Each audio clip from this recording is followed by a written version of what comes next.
Please tell me that I can't, that I won't, that I fail, that I'll never make it out, yeah. Please tell me all the bad, never good. Fill my head full of every single doubt, yeah. Please say any negative thoughts. I pop off when I hear people say I cannot. I get off to the thought of proving everyone wrong. I won't stop to the top, so you better back off and get lost. I'ma stay loud, stay proud, never running out, never heading south. I'll be spreading out, call it word of mouth. Can't put me down, I'll be getting loud. You can have your doubts, not what I'm about. Have your cloud, it be raining now. I keep making sound, go another round. I'm legend bound, can't stop me now. You don't wanna fuck with me. A slow burn like a disease. Just tell me that I can and I'll show you things that you couldn't believe. Just tell me that I can. Just tell me that I can. Just tell me that I can. Just tell me that I can.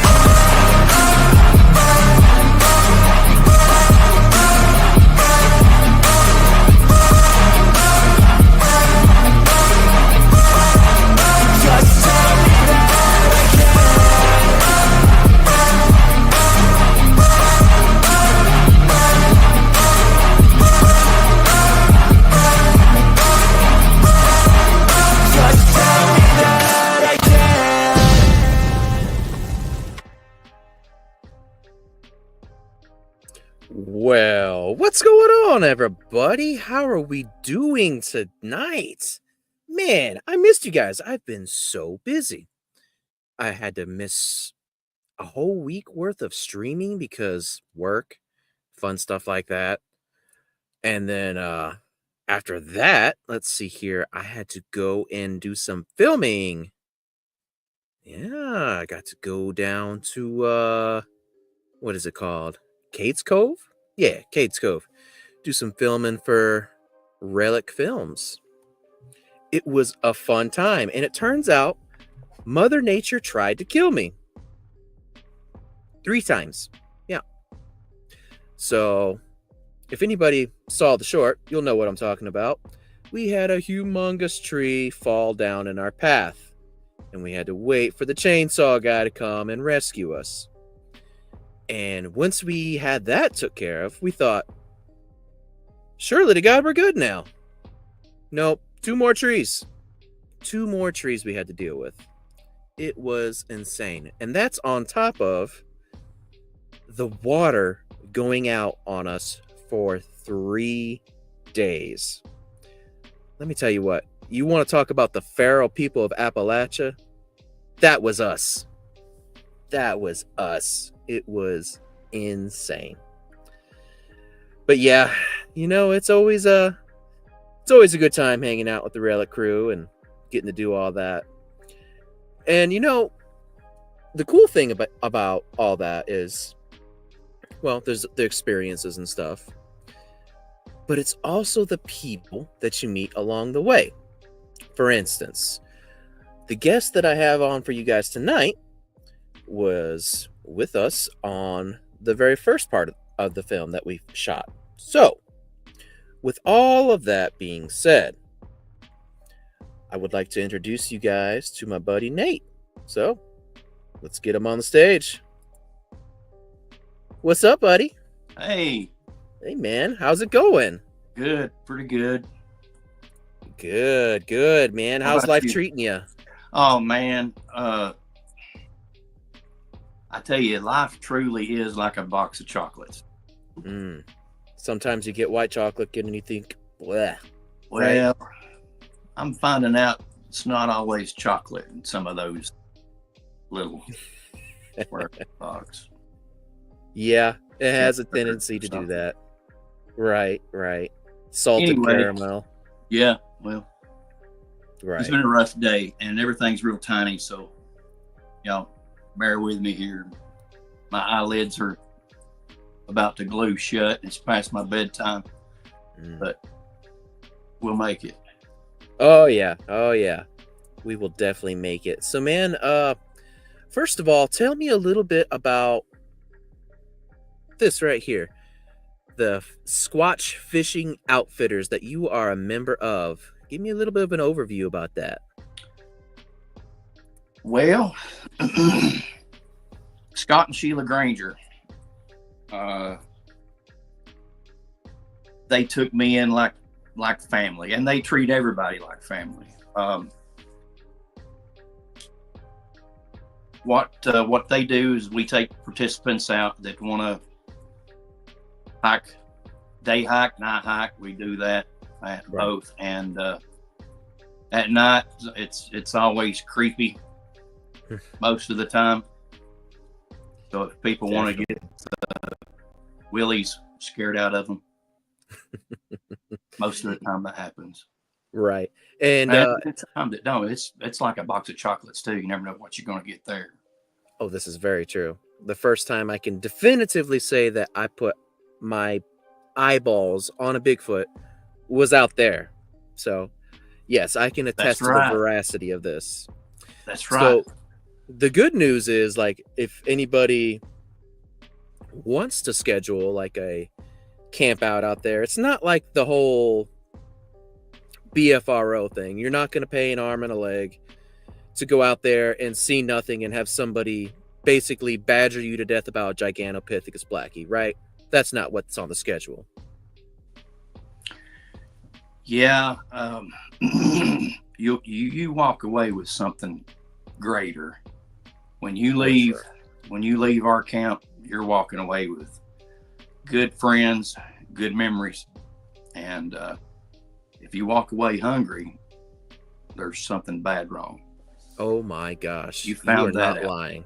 Yes. Oh my God, I have never ate so good in the field in my entire life. Like, that alone is worth it for sure.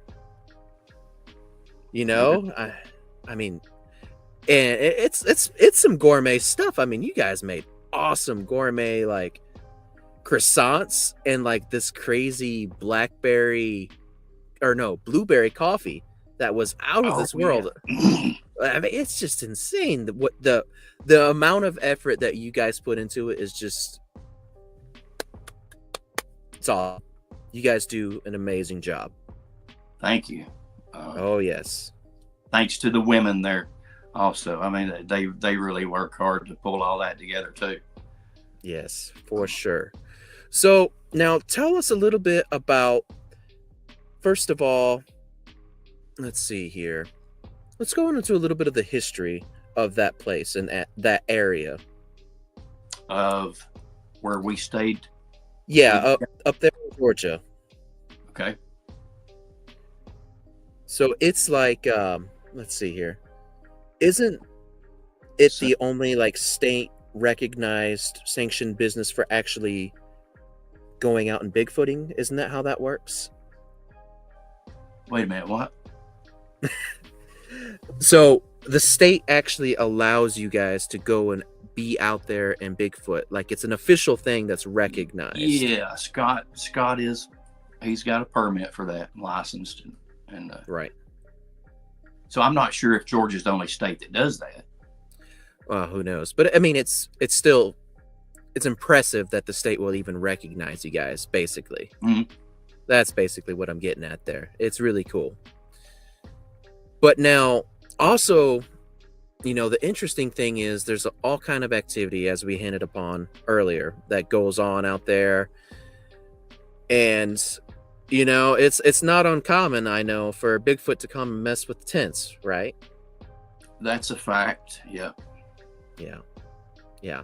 So basically the moral of the story, guys, look into it. And if you want to go out and actually experience some stuff, get a hold of these guys. So anyways, let's keep on a trucking here. So now, as far as Bigfooting goes and your own research and all that, can you walk us through basically how this all started for you? Well, for me, my first initiation is what I call it, was 92. I didn't know much about Bigfoot. I didn't care. I was camping alone. I started out late, so I had to get the first spot I came to. Right. On the west side of the Cohutta Mountains. Mm-hmm. That was the direction I was going in. Right. And at some point during the night or morning, I'm going to try to shorten this. Something crashed down. I was staying by the river. I was on the riverbank. Something crashed down the bank on the other side of the river there. And when it hit the water, I was wide awake by then. It made about 2 splashes, and it was in camp. And it took a couple steps, 3 steps, 4 steps, and the thing's on 2 feet. And by then, I'm just about in a catatonic state. It stops in between the fire pit and the back of the truck. I was sleeping in the back of the truck, just under a tarp. And I heard that thing breathing about 3-4 foot higher than where my head was on the tailgate. Oh, man. Of course, it was dark. I couldn't move. I didn't want to look anyway. I was froze. I just sat there and listened to it breathe. When it finally moved, started walking, I heard it. It made it to the forest road, and I heard it crossing the gravel there. And I'm still in that state. When I could move, I crawled up to the nose of the bed there, the bed of the truck. Yeah. And I stayed there in a fetal position. I did the rest of the night. Man, I don't blame you. I don't blame you at all. I mean, you know, it's one thing to go out there and hope for something to happen, right? But realistically, I mean, you know, people got to understand, like, 99% of the time it doesn't, right? Well, here's the thing. I've found out that it's not having an intent. That night, I wasn't intending on hunting or looking for anything. I didn't know. I didn't care about Bigfoot. Right. So it's the innocence.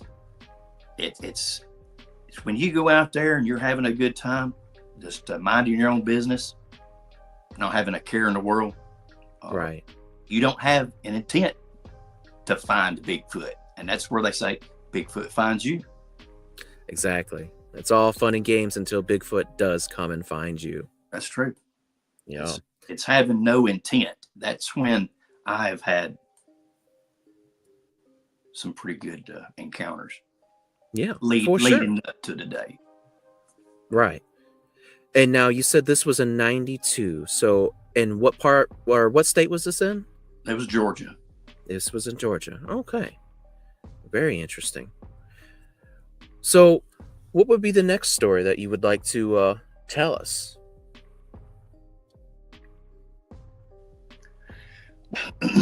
I came home that next morning when I could peep out from under the tarp. I decided I wasn't going to stay another night. So long story short, I packed up and went home. And I chose never to talk about it. Never wanted to mention it to anybody. Now, I still wanted to camp and hike in that same area. Right. Still, if I couldn't stay the weekend, I'd go in for a day hike. And 9 times out of 10, I would go in the same forest road. I would pass that spot. Sometimes I would get out and I would just kick around and reminisce. I would look on the other side of the bank there and just reminisce, thinking, what the hell? For years I did that. Sometimes I wouldn't stop, but when I passed it, I would still look in that campsite and just shake my head. It was just a boondocking campsite, just by itself, big enough for 1 or 2 trucks maybe. Now it's overgrown and you can't get in there. I was in there about 4 months ago, but so I was still hiking and camping in that same area, driving past that spot, and there's a spot in 2016. That's when it became real for me. I chose a spot 4 miles further than the first one, 4 miles in on that same dirt road. That became my favorite. I spent countless time camping there, countless nights, a lot of activity. I think you got some pictures. Oh yeah, so let me share the first thing here. Let's see here, share screen.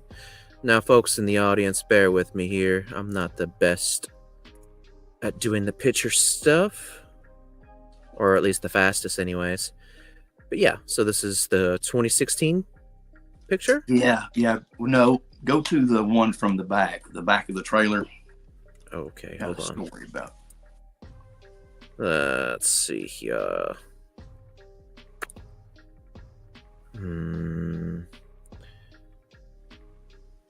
Oh, it's this one. Okay. And then I go back to here. Present. Share screen. Entire screen. Oop. This one. Share. Is that it? That's it. Yeah. All right. Okay, so I got a story. The little dog there. That's Sarah Jane. She was a brindle pit, and that place there, which that became my favorite. There's times I'd be sitting around the fire there, and I could hear the whippoorwills come in. Yeah. Late at night, but what's funny is when the dogs, I've had a couple dogs there, several different dogs. When the dogs would focus on one spot out in the forest, and with these whippoorwills chiming off, I could usually mock the whippoorwills, just playing around. Right. As loud as I could there, and the dogs would be focused on a place out in the forest, and I'd hear a third whippoorwill that didn't sound like the bird. Okay. Oh, okay. So one of those nights when we went to bed with the whippoorwills chiming, me and Sarah Jane went into the trailer there, and let me tell you something. After that 92 incident, the 2016, I heard the tree knocks and sleeping in the back of the truck also. After that, that's when I started camping in the trailers. So, yeah, I needed something a little bit more safer, I thought. So, worst case scenario, bears are a thing, so I definitely understand it. So one of those nights, Sarah Jane I felt the trailer vibrating. I mean, just a little bit. And I thought, what the hell? It was Sarah Jane, and she was shaking. It wasn't cold. It was June. You seen the date there. Right. She was shaking, and it was shaking that whole trailer. And that was the night that the whippoorwills were popping off. And one of them didn't sound like a whippoorwill. I can't even mock it. Right. But yeah, she was shaking the whole trailer. She was scared. So yeah, she was definitely tuned in on that, right? Yeah, I was scared myself. But anyway. Yeah, the mimicry is interesting. I know that when I was out there with you guys, we had, what was it? Some kind of owl. I think it was an owl. Wasn't an owl? Like we were hearing, I want to say it was maybe barred owls or something that would do something, and there'd be like a little scream or something. Yeah, a little something behind it, and it's like, that's no owl. So yeah, I get it. I understand. Totally. Are you talking about when we were on the trail? I think. Okay. Yep. That's it. Yeah, that was that sounded like it was confused. It didn't know if it wanted to do the owl call or just scream. Right. But it happened like that. Yeah, that's a little bit disconcerting. So did anything else become of that night with you in the pit there, or was that it? That was it about her, about Sarah Jane. Mm-hmm. What else about that? Once, of course, I heard the tree knocks there, and that's when Right. that's when it became real to me. Right.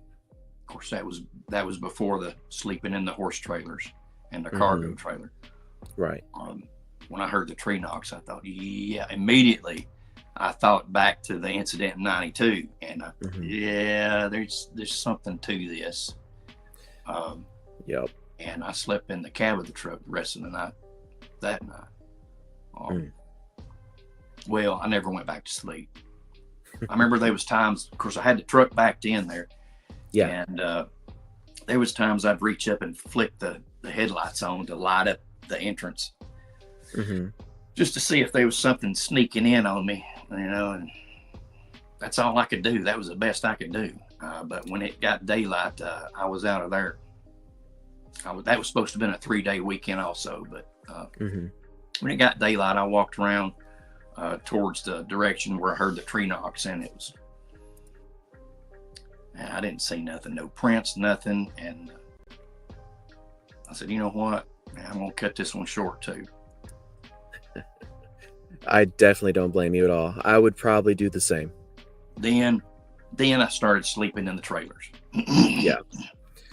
Yeah, I know when I was out there, I was sweating it the whole time. Like, if I see a finger or a hand going up against that tent wall, I'm just going to start blasting and hope that it's up there and not down here, I hear you. because I'd feel bad about hurting somebody. But yeah, I get it. I get it.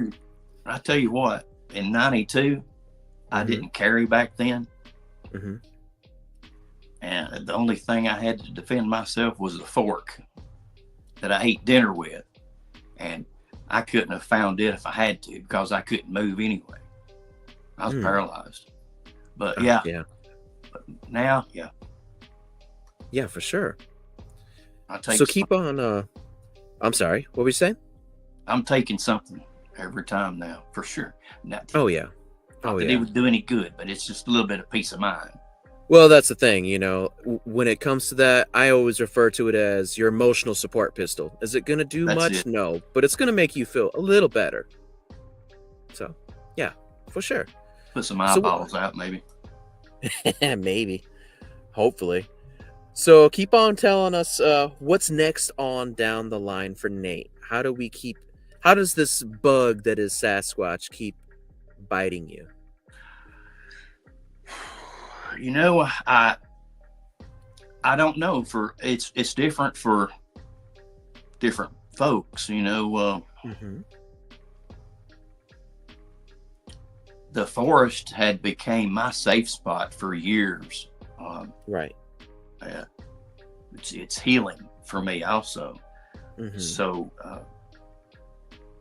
at a young age, I was out kicking up riverbanks and fishing for trout. That's another thing we got to talk about. So at a young age, we were doing that, turning over rocks and digging worms and you name it, looking for snakes.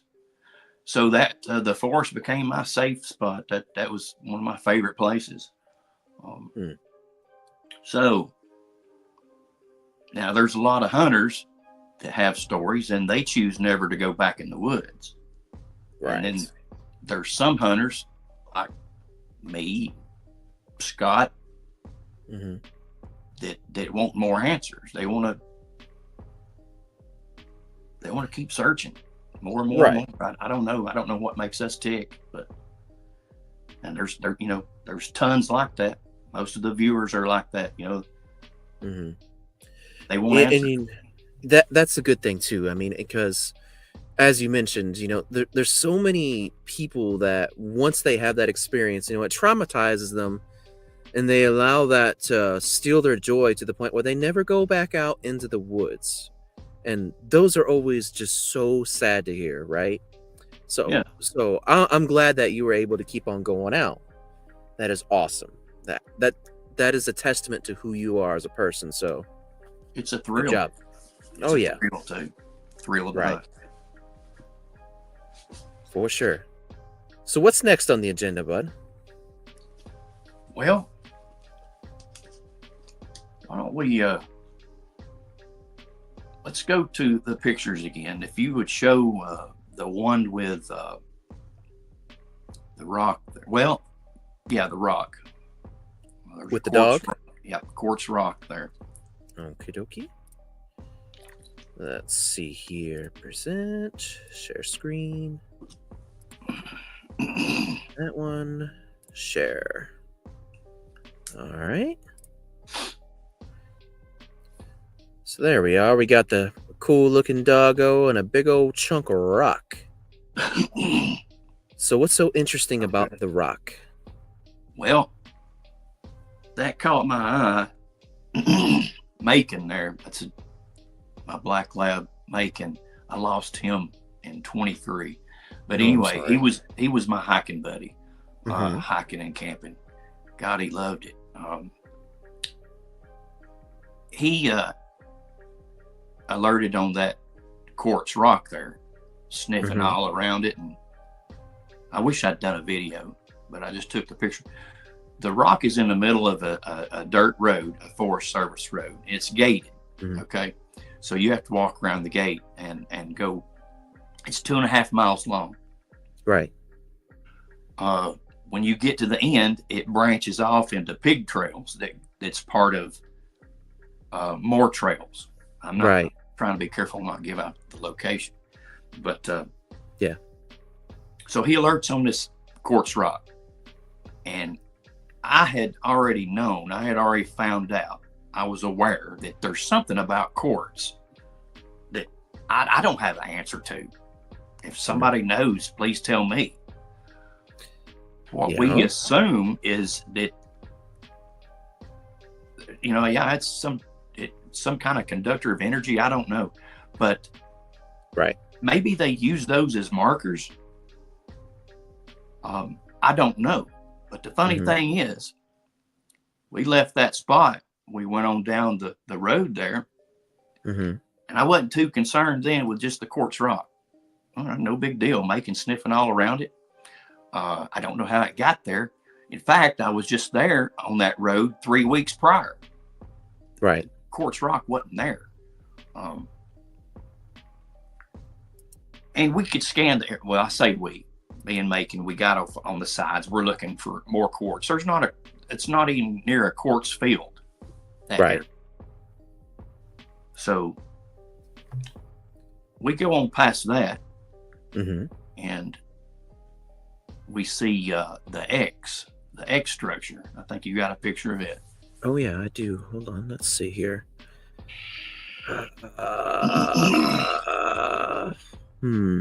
X. Quartz. There it Quartz is. Power source. Yes, quartz Somebody is said. interesting in that when Yes. you put pressure on it, it emits electricity. So, yes, and I will say also to your point, when we were out there, the ground glittered when you hit it with a flashlight because of all the quartz that was just littered out there. Oh, okay, that's a different spot. Well, I mean, just the yeah, state, right? Like the Well- mountainous areas. not really.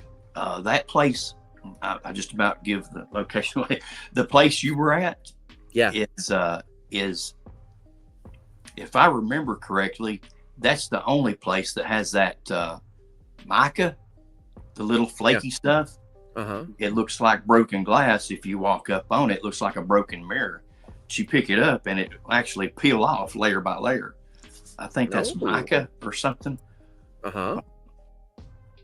I don't know, but it sounds cool. We'll go with it. So now, but this area is this is probably an hour and a half away. Okay, this is on the west side of the Cuda Mountains. Mhm. So where you and Greg were with us, quite a ways away. Hey, Michelle. Thanks. Thanks, Michelle. But yeah. Oh. Yeah, so it's interesting that essentially, if I'm hearing this correctly, something threw that big old hunk of rock into the trail and left enough of a scent on it for your dog to pick up on. Mhm. And then further on down, this is what you're seeing, right? Right. Okay. Right. So now I'm thinking, all right, maybe there was something with the quartz rock. Uh-huh. So I'm taking pictures of this X. Can you zoom in on it? Any at all? I'm sure I probably can. Let me get back This to thing, it. this thing was made out of 20-foot poles. Okay. Is that zooming in? Go. Yeah. So you can see how tight those poles are. They're about 20-foot poles, okay? And they were just like this. Mhm. And I walked down there. So I want to debunk this stuff, okay? Right. I get down there and I want to shake them around, pull them and whatever to see if they were rooted at one time and just fell from just deadfall. Right. You know, you could pull them plumb out of the holes. Okay. Oh. So I stand there and I'm looking around and around and around. Maybe it fell. Maybe if I can't find anything, any evidence up there from the other trees that those two fell and wound up that tight. Right. They were carried in there. Yeah. Hear my stomach growling? No. Okay. No, you're good. So I'm taking pictures there and moving those things around, and yeah, they were carried in there and set up. We get out of there and we go on a little bit further. Mm-hmm. We start seeing, we've seen one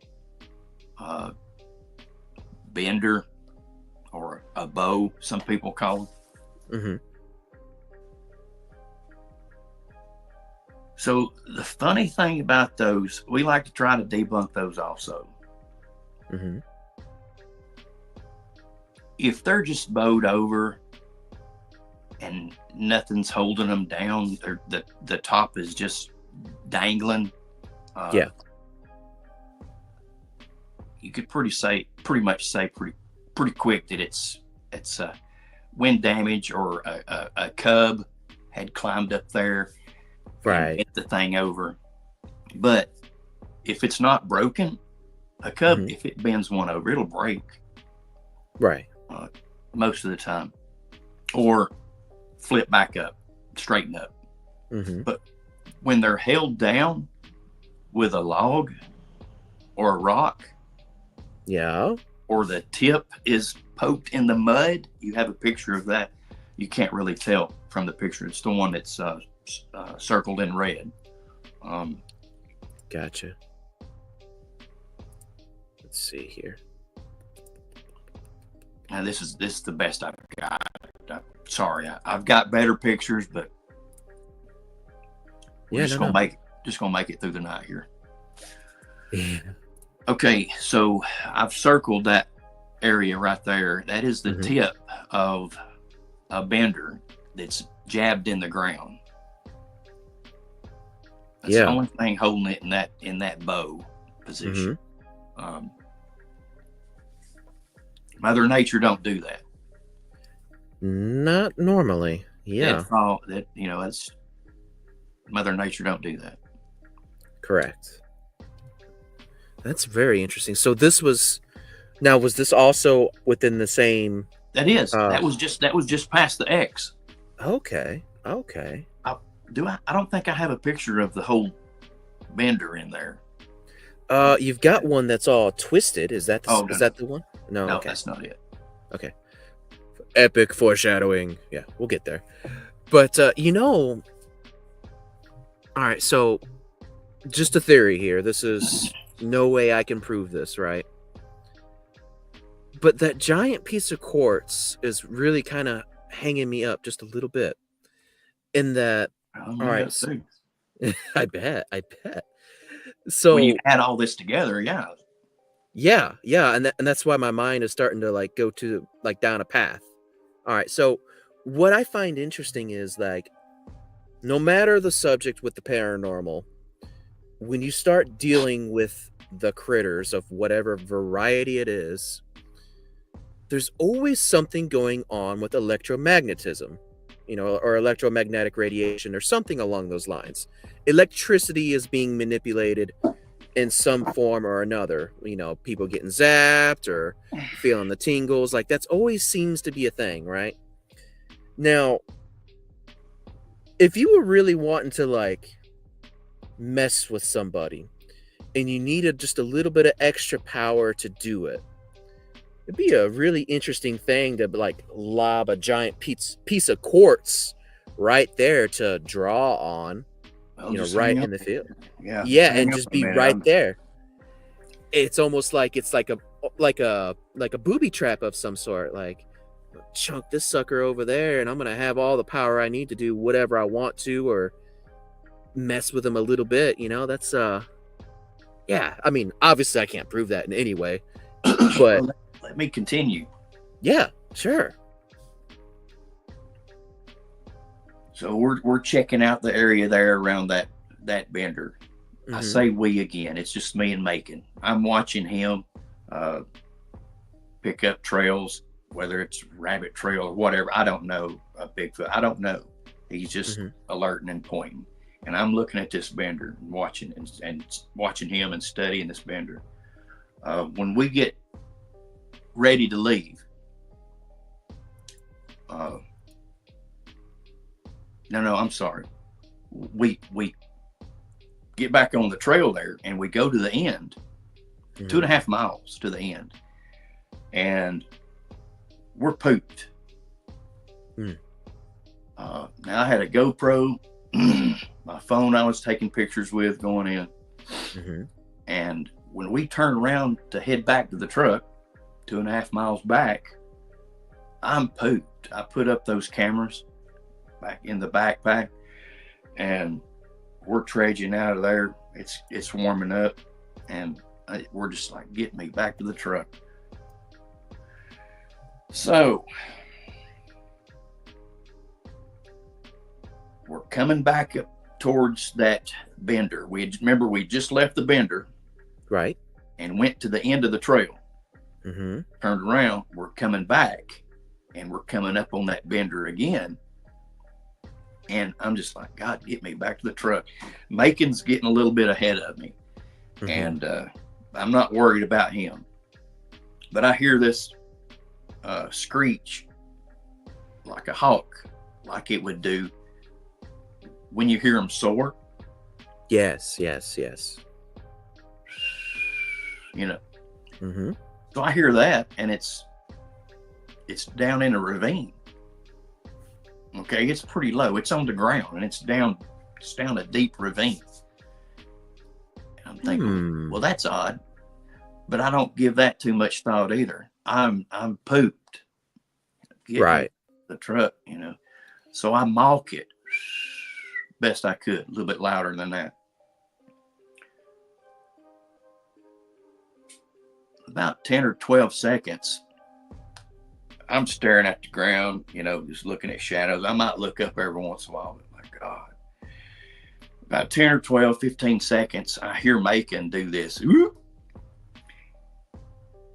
And I look up immediately thinking he's got stung or he's got into something. And he makes a beeline back to me. And I'm focused, just glancing past him. He's in my line of sight, and beyond him is the back of this creature. That's broad daylight. I see the back of this creature about mid-back down. Just maybe a little bit above your belt there. Down. Wow. And I there that is again, the catatonic state. I mean, I'm standing there like, what the hell? And Macon is up on my feet and legs, pushing me back, and he's just all around my feet and legs. Yeah. I'm still looking at this thing, the crazy thing is, Jim, when I seen this back part of it, Mhm. the only thing breaking this, I can't get my arm right. Everything's Yeah. backwards on there. What's It's all good. breaking this area here Uh-huh. is a tree about 6-inch diameter, maybe. Okay. Yeah. I should see this part of it Mm. on the other side of that tree, but I don't. All I see is mid back down. So I'm it's standing- kind of phased out then, is what you're saying, from the top up. exactly. Okay. So when it goes on behind this tree, I've lost sight of it. Mm-hmm. I've lost sight of its hind part, Mm. but I can still hear it. Yeah. And I'm aware of what's going on, but I'm standing there in a catatonic state, and Macon is still all over my ankles and Mm-hmm. shin bones, you know. And I'm standing there like, I Yeah. should be seeing this thing, Mm-hmm. but I'm hearing it. It obviously goes on up to the top of the bank there. When I pull myself together and walk past there, Mm-hmm. it took me a long time. We No, I stood there for a imagine. while. Yeah. There's a food plot at the top, Mm-hmm. and the entrance to that is just around the curve, the same direction we were going. Well, I have to go up there to the food plot. Mm. Me and Macon get to the top, and he picks up a trail exactly where the thing would have come to the top at. You could stand there and you could look down on the forest road Yeah. where we had just came and where that thing had just came up. Yeah. And he's on this creature's trail, and I'm still standing there like, God almighty, do I really want to be here or not? And I call him back. We go onto the truck. Mm-hmm. Still, I am not myself. Right. I tell you, there's two ways that I could have went home Mm-hmm. from where I was. Okay, there's two routes I could have taken. Yeah. I can't tell you the one I took. I can't tell you how I got home. So we got a little bit of missing time going on here too. I don't know if it's missing time. I remember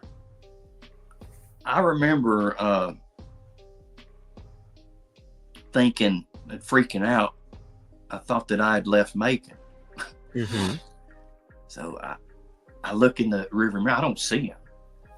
So I stop the truck and look in the back of the bed there, and he's curled up in a fetal position. Oh man.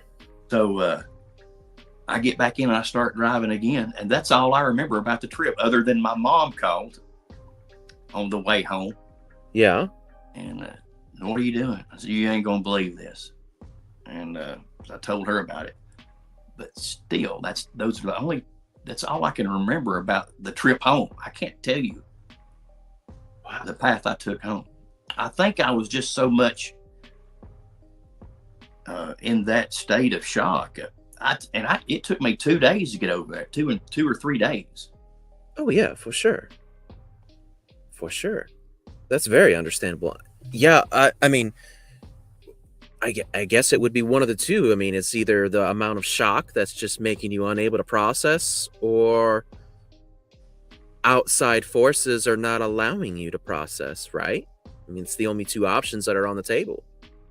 Well, you know, the guy that's putting on the conference next week, Mm-hmm. we'll get to that here in a minute. But he asked me if I thought it was infrasound. I said, I don't know. I don't know what it was. All I know is what happened, and Yeah. it was uncomfortable not knowing which way I got home. Most of that time I didn't know I was in the world. Yeah, yeah. I mean, as far as the infrasound goes, I don't know of any animal that produces infrasound that could cause something like that. I mean, it's I don't know. Some say that Sasquatch can do that. I don't know. Yeah, I know they can do something because this past weekend I got zapped, so it's the first time I Really? got to experience that myself. Yeah, only me, of course, but I didn't hear or feel anything. I don't know. It was more of like a directed, maybe energy wave for the lack of how to explain it. In my case, I got slightly disorientated and then I Okay. got super nauseous, you Okay. know. So I mean, I don't know. Did it feel like sound? No. Do I know that for a certainty? No, I also don't know that. I like to believe that it has something to do with radiation myself. And the one thing that I can definitely say now that I've felt it is that, have you ever had an IV with contrast in it? Like for an Yeah. X-ray or something? Yeah. Yeah. You know how you like instantly feel your skin just crawl and it's like instant nausea. Yeah. Yeah, Yeah. that's how it I felt agree. to me, I agree. you I know. never thought about that. Yeah, that's what it reminded me of, and but, like I said, I don't know proper words, terminology, or nor do I have any way of proving anything. I just, that's what happened and everybody's like, "What's wrong?" And I'm like, "Don't feel good." So, and then as soon as I moved from that spot, laid down and started praying, I felt fine. I don't know. I'm just a guy who talks on a computer, man. I don't have answers, But yeah. I don't have the answers either. All I know is what's happened to me, and when we go on these expeditions, what others witness, that's always a plus. If we can walk away and one of our participants has an encounter or something to take home and remember, now that makes it all worth it. For sure.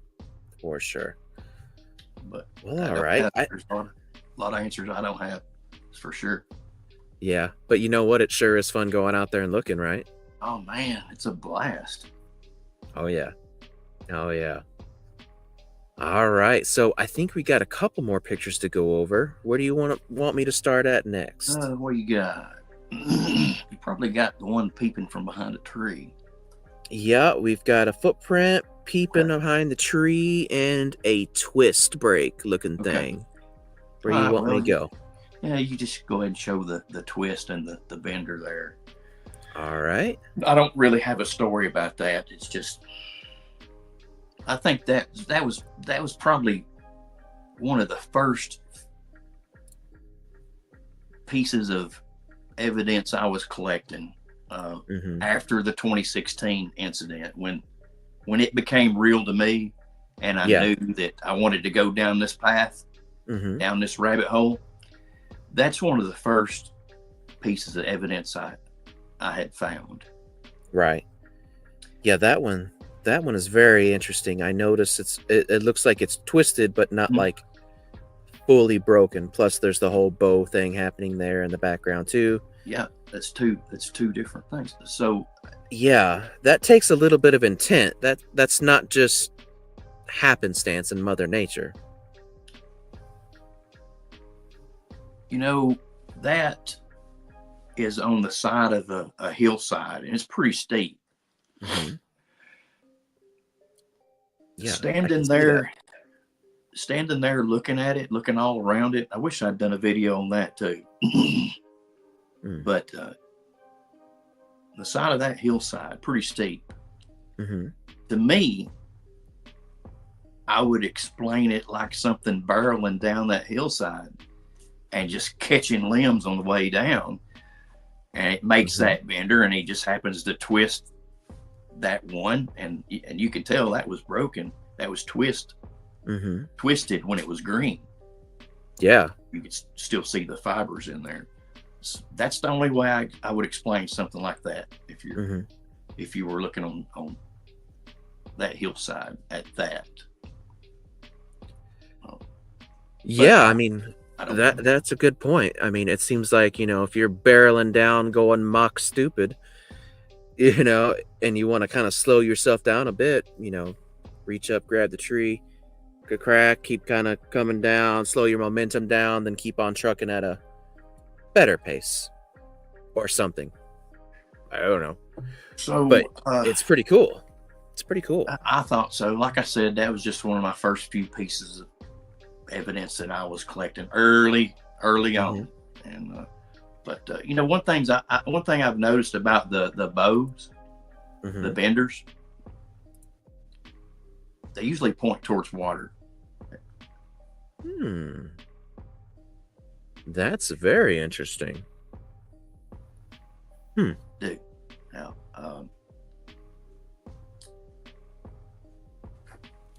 it's once again another energy source, right?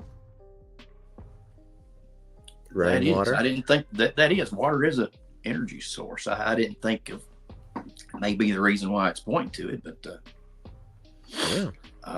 it may be just another road sign, like the X. Yeah, that's true too. Or the quartz. Just they're using that as a marker, and then the X, and then the bender. All of those are markers. I don't know what they mean. I mean, until we get the chance to sit down and interview one, I don't think we're gonna. Yeah, all we can do, we try to make it a habit when we find something like that during the day, and at nighttime too. But during the day, if we find something like that, we will circle around.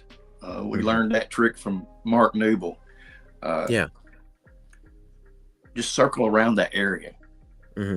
Small circles, getting bigger and bigger, and you're looking for prints or anything else, right, from something like that.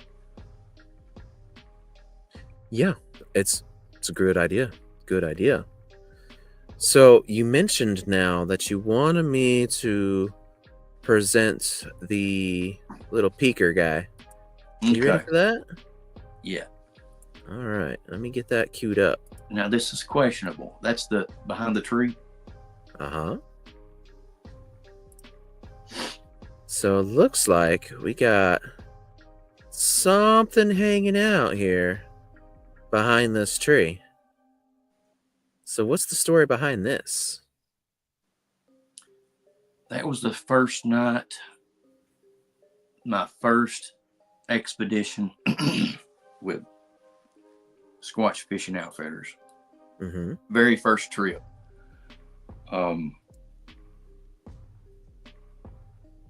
We go to the top of this mountain. Yeah. I had a new night vision camera. Now, I know I'm going to get some comments about night vision. I don't care. All I know is what I've taken with my night vision, and they're pretty damn good pictures. Oh yeah. But we get out of the Jeeps, and immediately I start taking pictures. That was one of them. Wow. Right off the rip. Right behind where we parked.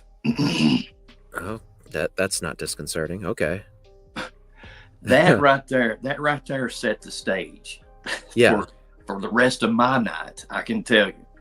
That set the stage. When I took that, I wasn't sure. I didn't even know how the camera operated. It was so new. I'm still learning. Right. Didn't even know if I was hitting the right buttons, okay? Because I wasn't getting a little indicator at the top that the shutter was clicking, or a counter, or anything like that. I didn't even know what I was taking a picture of. I've got a bunch of those that are just of the woods. And when I was going through all of them, I seen that one. How many times have you heard that? You don't know that you've taken a picture until you get home and you're looking through all the photos you've taken, and it's like, holy hell. Yeah, that is So- often the case. Yeah, but I didn't know, but that right there set the stage for the rest of my night. Yeah. Um, So what ended up happening for the rest of the night? What happened after We- this? we went on to the top of the hill. Slowly, Mhm. the hiking group did. There was some that stayed at the bottom. We usually build a campfire for the ones that want to stay where we park. Yeah. So there's a group at the campfire, and then there's a group that's hiking on this night Mhm. hike.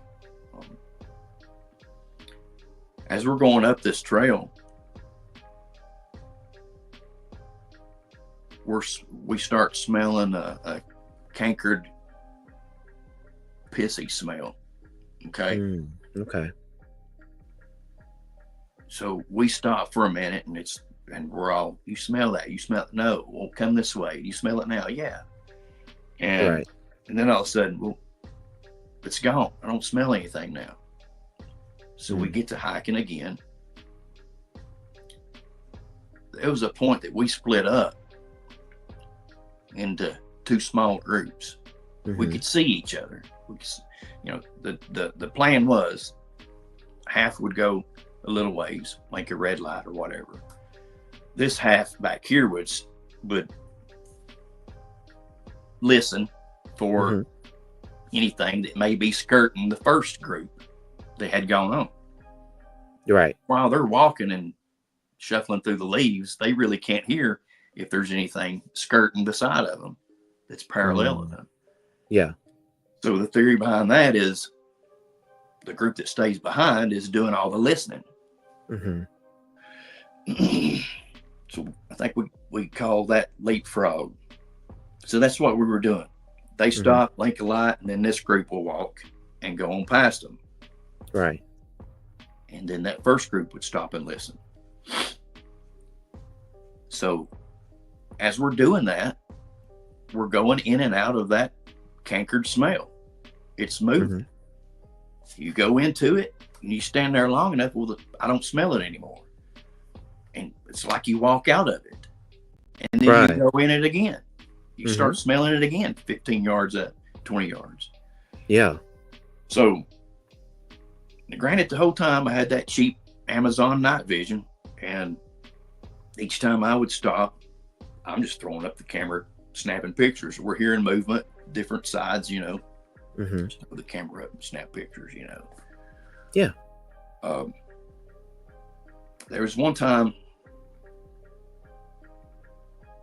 I realized that I was behind. I had stayed in one spot trying to look for something I had heard in a certain direction. Yeah. Yeah. And then I look up, I'm being left behind. Mhm. But I got the chicken skin and the hair standing up on the back of my neck when I realized I was behind. Mm. I catch up with them. Out of all them pictures that I'd taken while I was standing there alone, Yeah. get to the top with the whole group, Mhm. and I find myself meandering, and I get away from the group again. Everybody's minding their own business, just listening and looking through their thermals or night vision, whatever they had. Yeah. And I think I'm the furthest one from the group. I don't know how that happened. I can see everybody, but I'm not paying attention to them. I'm still looking through my Amazon night vision too. Mhm. Something pops me on the ankle.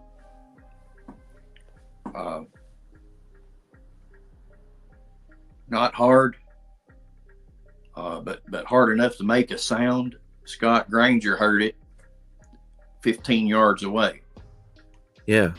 But when I was popped, I darted out of there and I run back to the group there. I Yeah. said a few choice words, As you do, yeah. Oh man. Yeah. And Yeah.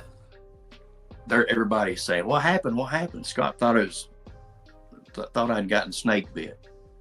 Mm. No, I don't think so. I just got hit in the ankle with something. I don't know what it was. Mm-hmm. And I'm shaking from the inside out. I can't hardly breathe. I'm trying to shake it off. Yeah. And after it quietens down, of course, we're looking all around for something that might have caused that. Mm-hmm. After the mood kind of calms down a little bit, I'm starting to walk off again. Mm. And I'm breathing and shaking. My lungs, I'm just vibrating in here. Yeah. And I turn around to see where everybody else was, and Scott Granger was right there. I mean, I almost run into him. He was, I guess, making sure I was okay. Yeah. He didn't know if I was going to run plumb out of there or what. But all right, we get back. Trying to shorten that story. We get back, telling the other group all about what happened. Drive back to camp, and I'm going through those pictures in my tent with a card reader. Yeah. Right before I got popped on the ankle, I sent you one. I'd really rather not reveal it here. That's I think fine. I'm gonna reveal it next week at the conference. Yeah. But you seen that one, right? So for everybody that is interested, let's just say that what he captured on that picture of said Amazon night vision device is amazing. So y'all go to the conference so you can check Nate out and see that for yourself, because it's pretty good. That picture right there was taken right before I was popped on the ankle. Man. So the next day we go back up there and we could plainly see where I was standing when I got popped on the ankle. Something had been there. Yeah. The leaves were pressed down and it was laying down or squat. I don't know. And you could see a small push trail through there where the briars and everything else was. Something had walked through there, but the briars had stuck on other little leaves and just it was a push trail. We go over to where I'd taken that picture. Well, where that thing was laying, same thing. That creature was laying there watching us. Interesting. So there's that. Yeah, for sure. That's very interesting. Because when do you remember when we were filming the fireside scene for out there? Oh yeah. I had a hard time with that. Nah, you did fine. So when I was out there, or when y'all were out there doing the camera or the fire, I'm back there running the camera, and I swear I heard something come down from that hill and circle around us, and it went right behind your camper, and it started belly crawling up there, because that whole place was lit up like a Christmas tree anyways. And I was not enjoying myself at that point in time. I turned my spotlight on and turned it back there. That's why. And I started walking actually towards your camper quietly, so the mics on the cameras wouldn't pick it up. And when I got about halfway there, something was still up there on the mountain, and it threw a rock right when I got about halfway to where that thing was laying down at. And I heard the rock hit and rolled down the mountain. And then as soon as that happened, that thing jumped and ran down. And I was like, So yeah, it's interesting to hear that particular behavior repeating. I don't know what to make of it, but it's interesting. It's very interesting. Yes, it is. Mm-hmm. I'll tell you another trick we learned from Mark Newell. Mm-hmm. Was when we're in a group like that and we hear something being thrown or some movement, the first instinct, everybody's got their cameras and they're pointing in that direction, their thermals or their night vision. Yeah. Everybody, somebody needs to turn around and look for one of those belly crawlers. Oh yes. And so I've made that a habit. Mm-hmm. And actually we've gotten some pretty good activity, some pretty good images by doing that. I'm sure. You're hearing the motion over there. Well, if one of us turn around and scans, we're going to pick up something. 9 times out of 10, that's happened to us. We're going to pick up a heat signature or something definite behind us. It's the good old-fashioned misdirect. Look where I want you to look. Yeah, not at me. Out of the old playbook. Exactly. Well, that's awesome, man. That's a great story. Is there anything else that you want to talk about? How much time we got? I'm ready to call it a night. Oh, yeah. I was going to say, technically, I've got all the time in the world if you're willing, but yeah. So talk to us real quickly about what conference it is that you're fixing to be speaking at. Okay, this is the Encounter Conference. I don't have any of that information around. The Encounters Conference. It's in Jonesboro, Georgia. Okay. That's good enough. People can Google it. There's none of my people in chat that can help me out. Come on, y'all. I'm sure they're watching. If not, they'll leave a comment after the fact, please. But yeah, so the Encounter Conference in Georgia. Yeah. Okay. That's all, next week. That's all one word, if I ain't mistaken. Mm-hmm. Yeah, I don't have anything for that. Okay. Well, anyways, that is next Google week. It, y'all. Yeah. Next week. Hey, Scott and Sheila did a video today on TikTok with that information on there. Oh, there you go. And it's on Squatch-Fishing Outfitters Facebook also. All that information's on their page. Right. Link in my description, so you guys check it out. And okay, cool. So there's that. And let's see here. As far as the Squatch-Fishing Outfitters stuff goes, I know that, there's the whole, we're going to take you out and do some camping and all that fun stuff, and you guys will actually do real Bigfooting. So, folks that are interested, go and check them out and, don't give the BFRO any money. Go to see real people. But outside of that now, there's also a little bit of something different that goes on with the fishing aspect of things. Do you care to elaborate a little bit? Sure. You got a little taste of that with Greg. Mm-hmm. So that's Scott's expertise. Mm-hmm. He will take some participants out and actually teach them how to fly fish. Yes, he will. And we do combination expeditions like that.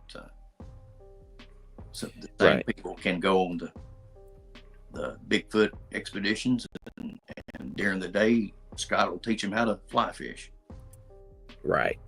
Yeah, it's a really cool thing, and it's, once again, it's you're there with great people. It's so much fun. It's such a blast. And I can't recommend it highly enough. Like, seriously, guys, if you're in the area, check them out. get in contact and find out when the outings are, and go enjoy yourself. Yeah, It's certainly worth it. it is. Yeah. I think our first one's coming up April the 11th and 12th.